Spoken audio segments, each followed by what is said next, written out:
जरा सोचिए, एक पल के लिए सब कुछ भूल जाइए और उस जमीन के बारे में सोचिए जिस पर आप खड़े हैं। हम उसे मिट्टी कहते हैं, धूल कहते हैं, लेकिन क्या यह सिर्फ धूल है? अगर मैं आपसे कहूं कि आपके पैरों के नीचे एक पूरी दुनिया सांस ले रही है, तो क्या आप यकीन करेंगे? एक ऐसी दुनिया जिसके अपने कानून हैं, अपनी जुबान है, अपनी भूख है और अपनी प्यास है। पिछले 50 सालों से हम इस दुनिया पर रसायनों की बमबारी कर रहे हैं। हम बिना सोचे समझे उसमें जहर डाल रहे हैं और बदले में वह हमें क्या दे रही है? बीमार फसलें, घटती पैदावार और कर्ज का बोझ। क्या आपने कभी सोचा है कि एक ही बीज, एक ही खाद और एक ही मौसम होने के बावजूद पड़ोसी के खेत में फसल लहलहाती है और आपके खेत में पीली पड़ जाती है? आखिर क्यों? क्या खेत में कोई श्राप है या आपकी किस्मत खराब है? नहीं किसान भाइयों, समस्या किस्मत में नहीं है, समस्या उस ताले की चाबी में है जो आपके हाथ से खो गई है। वह ताला जो आपकी मिट्टी के कण कण में लगा हुआ है। आज हम एक ऐसा सफर शुरू करने जा रहे हैं जो आपकी खेती की दुनिया को हमेशा के लिए बदल देगा। आज हम भारत की हर उस मिट्टी का डीएनए टेस्ट करेंगे जिसमें आप अपना पसीना बहाते हैं। आज हम जानेंगे कि आपकी मिट्टी आपसे क्या मांग रही है। वह यूरिया मांग रही है या उसे जहर से आजादी चाहिए? आज का यह वीडियो कोई साधारण वीडियो नहीं है, यह एक महाअध्याय है। यह एक ऐसी क्लास है जिसे अगर आपने पूरा देख लिया तो आप अपने खेत के डॉक्टर खुद बन जाएंगे। नमस्कार दोस्तों, मैं हूं आपका साथी और आप देख रहे हैं भारत का सबसे विश्वसनीय और तकनीकी चैनल टेक्निकल एग्रीकल्चर। इस चैनल पर हमारा मकसद आपको सिर्फ वीडियो दिखाना नहीं, बल्कि खेती के विज्ञान को आपकी उंगलियों पर नचाना है। तो चलिए धरती की गहराइयों में उतरते हैं और डिकोड करते हैं मिट्टी के इस सीक्रेट कोड को। किसान मित्रों, हमारा देश भारत विविधताओं का देश है। कश्मीर की बर्फ से लेकर राजस्थान की रेत तक और दक्षिण के पठारों से लेकर गंगा के मैदानों तक प्रकृति ने हमें 8 अलग अलग प्रकार की मिट्टियां दी हैं। हर मिट्टी का स्वभाव अलग है। जैसे हर इंसान को एक ही दवा नहीं दी जा सकती, वैसे ही हर मिट्टी में एक ही खाद और एक ही फसल नहीं चल सकती। आज हम एक एक करके इन 8 मिट्टियों का पूरा ऑपरेशन करेंगे। सबसे पहले बात करते हैं उस मिट्टी की जिसे भारत की जीवन रेखा कहा जाता है। नंबर 1, जलोढ़ मिट्टी।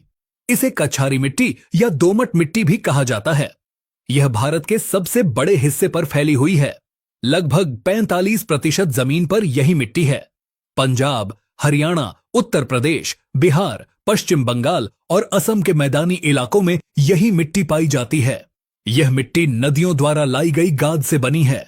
यह दुनिया की सबसे उपजाऊ मिट्टी मानी जाती है। लेकिन सावधान, सबसे उपजाऊ होने का मतलब यह नहीं है कि इसमें कमियां नहीं हैं। इस मिट्टी में कुदरती रूप से पोटाश का भंडार होता है। जी हां, जलोढ़ मिट्टी में पोटाश की मात्रा काफी अच्छी होती है। इसमें चूना यानी कैल्शियम भी पर्याप्त होता है। लेकिन इसकी सबसे बड़ी कमजोरी क्या है? इस मिट्टी में नाइट्रोजन और फास्फोरस की भारी कमी होती है। और सबसे चिंता की बात यह है कि इसमें ह्यूमस यानी कार्बनिक पदार्थ लगभग खत्म हो चुके हैं। सूक्ष्म तत्वों की बात करें तो जलोढ़ मिट्टी वाले इलाकों में, खास तौर पर जहां धान और गेहूं का चक्र चलता है, वहां जिंक यानी जस्ता की भयंकर कमी पाई जाती है। अगर आपके धान में खैरा रोग आता है या मक्का के पत्ते सफेद पड़ते हैं, तो समझ जाइए कि आपकी मिट्टी में जिंक खत्म हो चुका है। इसके अलावा अब कई जगहों पर सल्फर और लोहे की कमी भी दिखने लगी है। तो आपको क्या करना चाहिए? इस मिट्टी में आप लगभग हर फसल उगा सकते हैं। गेहूं, धान, गन्ना, आलू, तिलहन और दलहन। यह मिट्टी हरफनमौला है। लेकिन अगर आप बम्पर पैदावार चाहते हैं तो आपको हरी खाद यानी ढैंचा या सनई का प्रयोग करना होगा। हर 3 साल में एक बार गर्मी की जुताई में हरी खाद को मिट्टी में मिलाएं। इससे मिट्टी में जान आ जाएगी। और साल में एक बार जिंक सल्फेट का प्रयोग जरूर करें। नंबर 2, काली मिट्टी। अब चलते हैं मध्य भारत की ओर। महाराष्ट्र, मध्य प्रदेश, गुजरात, कर्नाटक और तेलंगाना। यहां की मिट्टी का रंग गहरा काला है। इसे रेगुर मिट्टी या काली कपासी मिट्टी भी कहते हैं। यह मिट्टी बहुत ही जिद्दी और शक्तिशाली है। यह ज्वालामुखी के लावा से बनी है। इसकी सबसे बड़ी खासियत यह है कि यह पानी को पी जाती है। इसमें नमी रोकने की अद्भुत क्षमता है। यह मिट्टी गीली होने पर मक्खन जैसी चिपचिपी हो जाती है और सूखने पर इसमें बड़ी बड़ी दरारें पड़ जाती हैं। ये दरारें हवा को जड़ों तक पहुंचाती हैं, इसीलिए इसे स्वयं जुताई वाली मिट्टी कहा जाता है। पोषक तत्वों की बात करें तो यह मिट्टी खनिजों का खजाना है। इसमें कैल्शियम, मैग्नीशियम, पोटाश और चूना कूट कूट कर भरा है। रासायनिक रूप से यह बहुत अमीर मिट्टी है, लेकिन इसकी भी एक दुखती रग है। काली मिट्टी में नाइट्रोजन की बहुत कमी होती है, फास्फोरस भी कम होता है और जैविक कार्बन तो इसमें भी बहुत कम है। सूक्ष्म तत्वों में काली मिट्टी का पीएच मान अक्सर ज्यादा होता है। यह क्षारीय होती है। ज्यादा पीएच होने के कारण मिट्टी में मौजूद जिंक और लोहा पौधे को मिल नहीं पाता, वह मिट्टी में ही लॉक हो जाता है। इसीलिए सोयाबीन या चने में अक्सर पीलापन देखने को मिलता है। तो इसका समाधान क्या है? काली मिट्टी कपास के लिए स्वर्ग है।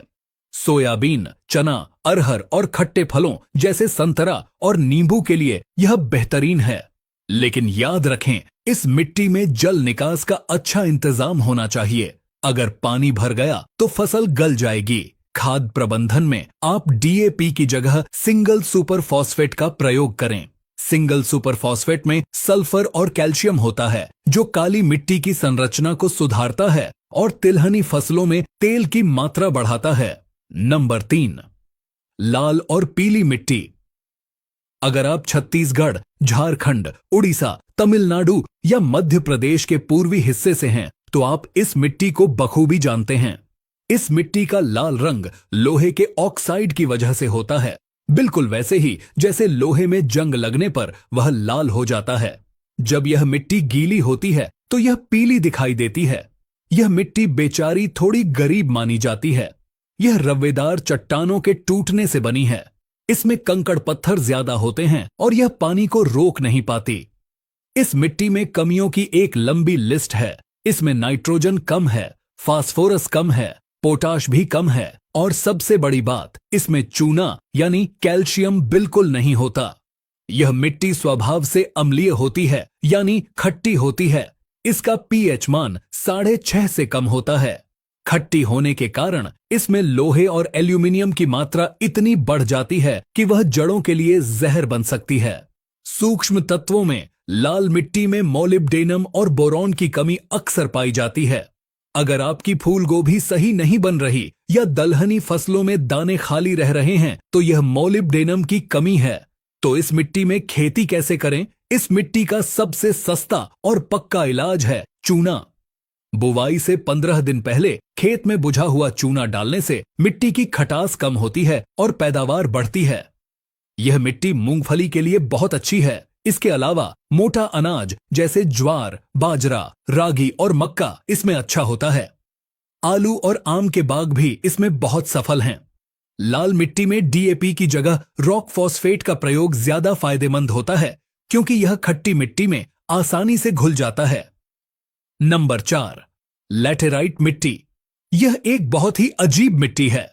यह उन इलाकों में पाई जाती है जहां बहुत भारी बारिश होती है और फिर तेज धूप निकलती है, जैसे केरल, कर्नाटक का तटीय इलाका, मेघालय और उड़ीसा के कुछ पहाड़ी हिस्से। इसे हम ईंट वाली मिट्टी भी कहते हैं। भारी बारिश के कारण मिट्टी की ऊपरी सतह से सिलिका और चूना पानी के साथ बहकर नीचे चले जाते हैं। ऊपर बचता है सिर्फ लोहा और एल्यूमिनियम। इसीलिए सूखने पर यह मिट्टी पत्थर जैसी सख्त हो जाती है। मकान बनाने की ईंटें इसी मिट्टी से बनती हैं। खेती के नजरिए से यह बहुत चुनौतीपूर्ण मिट्टी है। इसमें नाइट्रोजन, फास्फोरस, पोटाश, चूना सब कुछ बह जाता है। इसे लीचिंग कहते हैं। यह मिट्टी बहुत ज्यादा अम्लीय होती है। तो क्या यह बंजर है? बिल्कुल नहीं। प्रकृति ने हर मिट्टी के लिए कुछ खास बनाया है। यह मिट्टी अनाज वाली फसलों के लिए तो अच्छी नहीं है, लेकिन बागवानी फसलों के लिए यह जन्नत है। काजू, कॉफी, चाय, रबर, नारियल और मसाले, ये सभी फसलें लैटेराइट मिट्टी को पसंद करती हैं। अगर आप इसमें खेती करना चाहते हैं तो आपको बहुत भारी मात्रा में गोबर की खाद डालनी होगी ताकि मिट्टी में नमी बनी रहे। टैपियोका की खेती भी यहां बहुत अच्छी होती है। नंबर 5, मरुस्थलीय या शुष्क मिट्टी। अब चलते हैं राजस्थान, उत्तरी गुजरात और दक्षिणी हरियाणा की ओर, जहां दूर दूर तक रेत के टीले हैं। लोग सोचते हैं कि रेगिस्तान की मिट्टी बेकार है। यह बहुत बड़ी गलतफहमी है। यह मिट्टी मरी हुई नहीं है, यह सिर्फ प्यासी है, यह सोई हुई है। रेतीली मिट्टी में नमक और फास्फोरस की मात्रा काफी अच्छी होती है। कभी कभी पोटाश भी ठीक ठाक होता है। इसमें सबसे बड़ी कमी पानी और नाइट्रोजन की है। इसमें कार्बन बिल्कुल नहीं है। पानी डालते ही वह नीचे चला जाता है। सूक्ष्म तत्वों की बात करें तो यहाँ का पीएच मान ज्यादा होता है, इसलिए जिंक, कॉपर और मैंगनीज की कमी हो जाती है। लेकिन अगर इस मिट्टी को पानी मिल जाए, जैसे इंदिरा गांधी नहर से गंगानगर में मिला, तो यह मिट्टी सोना उगलती है। यहाँ के लिए सबसे अच्छी फसलें हैं बाजरा, ग्वार, मूंग और मोठ। ये फसलें कम पानी में भी पक जाती हैं। इसके अलावा सरसों, जीरा और इसबगोल की खेती यहाँ शानदार होती है। रेतीली मिट्टी के लिए इजरायली तकनीक यानी ड्रिप इरिगेशन या टपक सिंचाई एक वरदान है। आपको हर हाल में ड्रिप लगानी चाहिए। और खाद के तौर पर यहाँ रासायनिक यूरिया से ज्यादा एजोटोबैक्टर जैसे बायो फर्टिलाइजर काम करते हैं, क्योंकि वे हवा से नाइट्रोजन खींचकर पौधे को देते हैं। नंबर 6, पर्वतीय या वन मिट्टी। यह मिट्टी हिमालय के क्षेत्रों में जम्मू कश्मीर, हिमाचल, उत्तराखंड, सिक्किम और अरुणाचल प्रदेश में पाई जाती है। पहाड़ों की ढलानों पर जंगल बहुत होते हैं। पेड़ों के पत्ते गिरकर सड़ते रहते हैं, इसलिए इस मिट्टी में ह्यूमस या जैविक कार्बन की मात्रा बहुत ज्यादा होती है। कभी कभी यह 5% तक होती है, जो मैदानी इलाकों से 10 गुना ज्यादा है। लेकिन ढलानों के कारण बारिश के पानी के साथ पोषक तत्व बह जाते हैं, इसलिए इसमें पोटाश, फास्फोरस और चूने की कमी पाई जाती है। यह मिट्टी भी स्वभाव से अम्लीय होती है। यह मिट्टी फलों के राजा सेब, नाशपाती, आड़ू, खुबानी और अखरोट के लिए विश्व प्रसिद्ध है। मसालों में बड़ी इलायची और अदरक यहाँ खूब होता है। कश्मीर की करेवा मिट्टी में केसर की खेती होती है, जो दुनिया में सबसे महंगी है। यहाँ खेती करने के लिए सीढ़ीदार खेत बनाना बहुत जरूरी है, ताकि मिट्टी का कटाव रोका जा सके। इस मिट्टी में रसायनों का प्रयोग कम से कम करना चाहिए, क्योंकि यह पर्यावरण की दृष्टि से बहुत संवेदनशील इलाका है। नंबर 7, लवणीय और क्षारीय मिट्टी। अब हम उस मिट्टी की बात करेंगे जो किसान के लिए सबसे बड़ा सिरदर्द है। इसे स्थानीय भाषा में ऊसर, रेह, कल्लर या चौपन कहा जाता है। जब मिट्टी में नमक की मात्रा बहुत ज्यादा बढ़ जाती है, तो जमीन सफेद हो जाती है।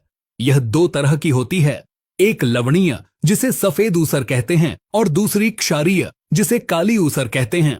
लवणीय मिट्टी में नमक ज्यादा होता है, लेकिन पानी सोखने की क्षमता होती है। इसे सुधारने के लिए खेत में मेड़बंदी करें, पानी भर कर रखें और फिर उस पानी को निकाल दें।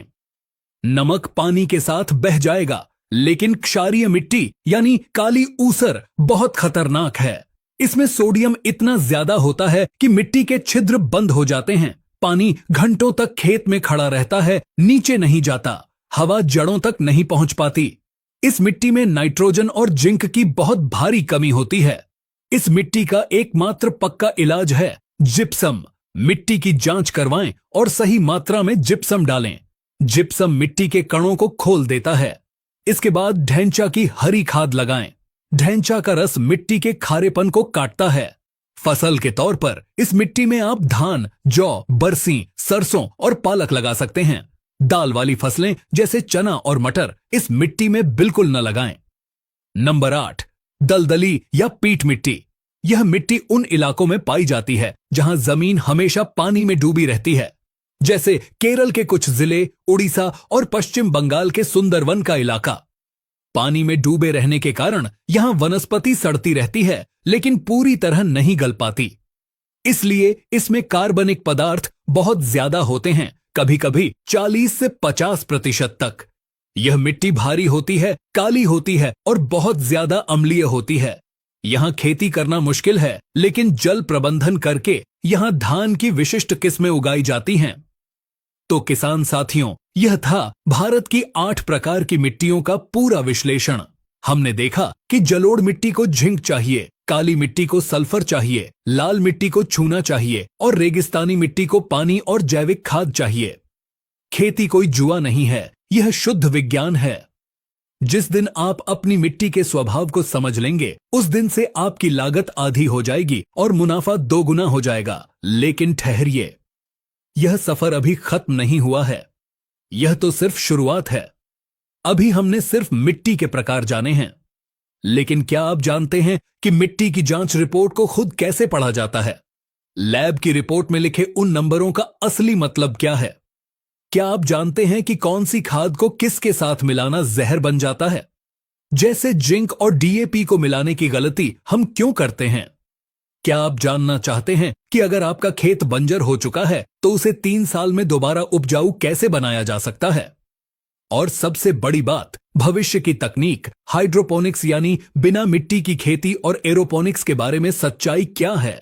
यह सब कुछ और इससे भी बहुत गहरी जानकारियां हम लेकर आएंगे इस वीडियो के भाग 2 में। लेकिन भाग 2 हम तभी बनाएंगे जब आप हमें आदेश देंगे। हमें यह जानना है कि क्या आप वास्तव में खेती को लेकर गंभीर हैं? अगर आप चाहते हैं कि हम भाग 2 जल्दी लेकर आएं, तो कमेंट बॉक्स में पार्ट 2 जरूर लिखें।